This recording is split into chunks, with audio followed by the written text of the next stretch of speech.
This is Jeff Bezos's $500 million megayat. It has its own helicopter pad and a support vessel with a submarine. He insures it for millions every single year. This is Larry Ellison's private jet, a Gulfstream G650, insured. This is Bill Gates's $150 million Xanadu 2.0 mansion. You bet it's insured. But there is one luxury item that billionaires own, that they absolutely refuse to insure. And it's not what you think. It's not their health, their time, or some other vague metaphor.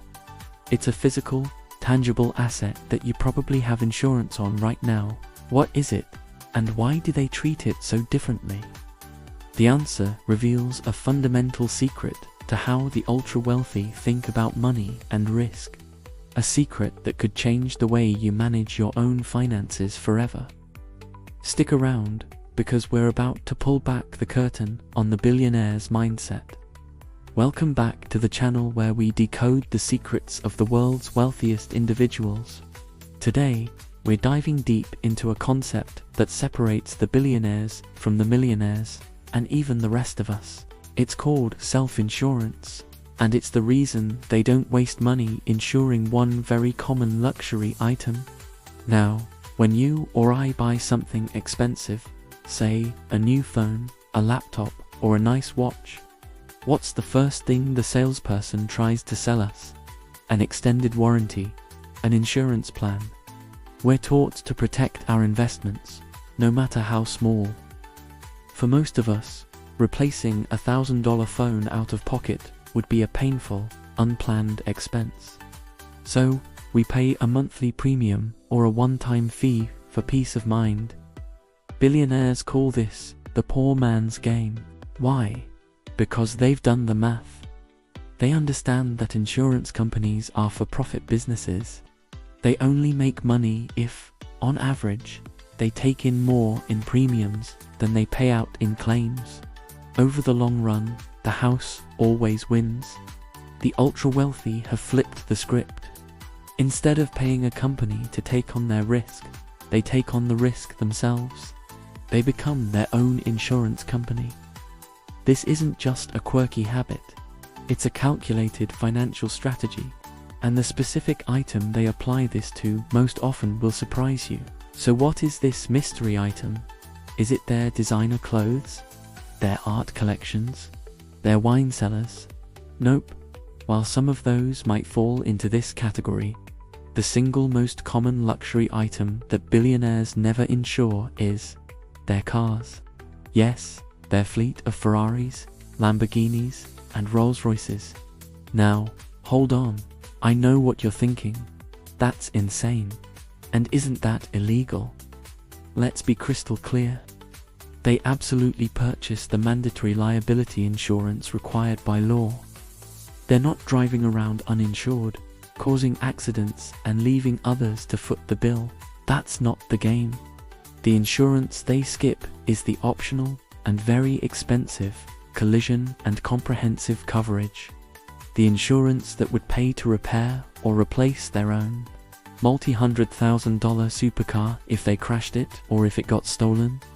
To us, that sounds like madness. To a billionaire, it's just simple math. Let's break down what I call billionaire math. Imagine you're a billionaire with a collection of 20 luxury cars. Let's say one of them is a $400,000 Ferrari 812 Super. To get full comprehensive and collision coverage on a car like that, you're looking at a premium of easily $20,000 a year. Maybe more, depending on your driving record and location. Now, a billionaire doesn't just have one. They might have a dozen. Let's be conservative and say 10 supercars. At 20 grand a pop, that's $200,000 a year. Every single year. That's $2 million over a decade, just in insurance premiums. Money that is just gone, handed over to an insurance company. Now, what are the chances that they will crash and total one of these cars? Let's say it happens once every 5 years. A $400,000 loss. Over 10 years, that's 2 cars. an $800,000 loss. But remember, they would have paid $2 million in premiums during that same period. By self-insuring, they've saved $1.2 million. They can literally total 2 of their Ferraris and still come out over $1 million ahead. This is the core of the strategy. They look at the total value of their disposable assets and the total cost of insuring them, and they realize it's cheaper to just absorb the occasional loss. They have what's called a high pain threshold. For us, a $2,000 car repair is a disaster. For them, a $200,000 car repair is a rounding error. It's an amount of money they can easily pay out of pocket without it affecting their lifestyle in any meaningful way. It's cheaper than paying the guaranteed loss of the insurance premium every single year. They are essentially betting on themselves, and with their level of capital, it's a bet they will always win over time. This isn't just theory. We see this philosophy in action with some of the world's most famous billionaires.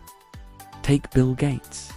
He is famously risk-averse in many ways, focusing on long-term, stable investments through his firm Cascade Investment.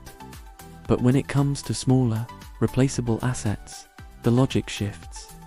Gates is known for his practicality. Do you think a man who spent years optimizing software code for maximum efficiency is going to pay a 5% annual premium to insure an asset he could replace with pocket change?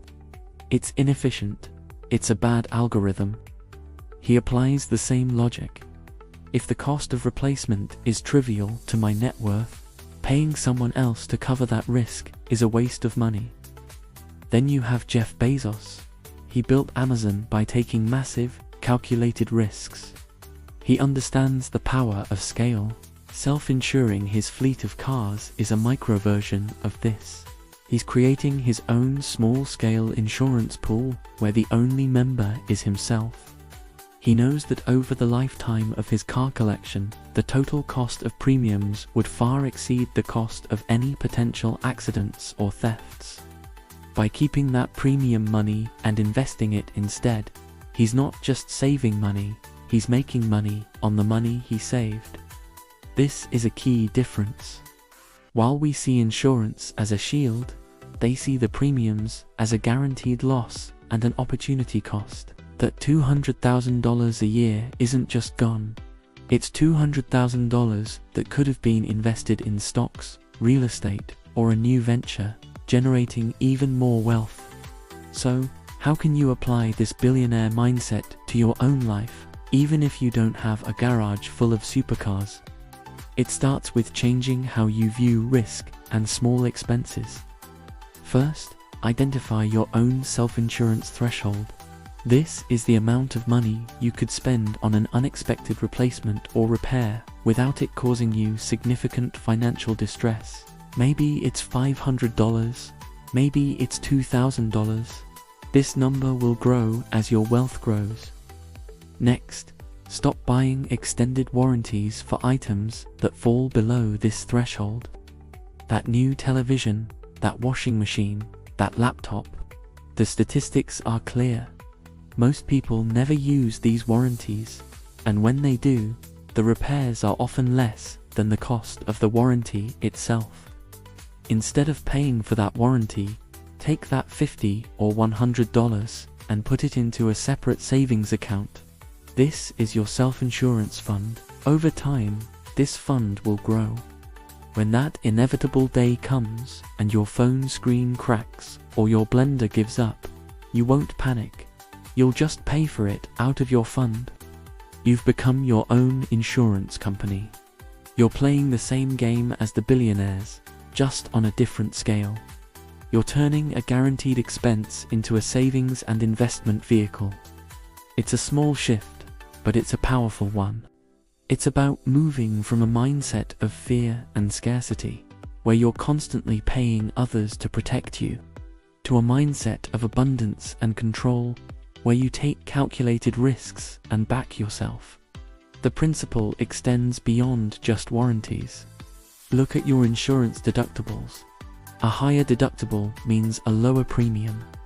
If you have a healthy emergency fund or your new self-insurance fund, you can afford to raise your deductibles on things like car or home insurance. You're telling the insurance company, "I'll handle the small stuff, you just cover the catastrophic events." This alone can save you hundreds, even thousands of dollars a year in premiums. That's money you can now use to pay down debt, invest, or build your wealth further. It's a virtuous cycle.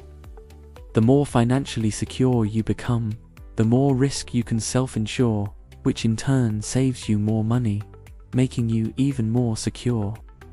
This is how the wealthy compound not just their money, but their financial efficiency. They plug the small leaks that drain the finances of ordinary people. They understand that true wealth isn't just about making big money. It's about not losing small money unnecessarily. So, the next time someone tries to sell you insurance on a new phone or a warranty on a toaster, I want you to think like a billionaire. Ask yourself, can I afford to replace this myself? If the answer is yes, then congratulate yourself. Say, no thanks. Inch and put that money to work for you instead of for an insurance company. That is the secret. It's not about the cars, it's about the mindset. If you want to learn more of the hidden strategies and financial secrets of the ultra-wealthy, the kind of stuff they don't teach you in school, make sure you obliterate that subscribe button and ring the notification bell. We drop videos like this every week to help you level up your financial game. Thanks for watching, and I'll see you in the next one.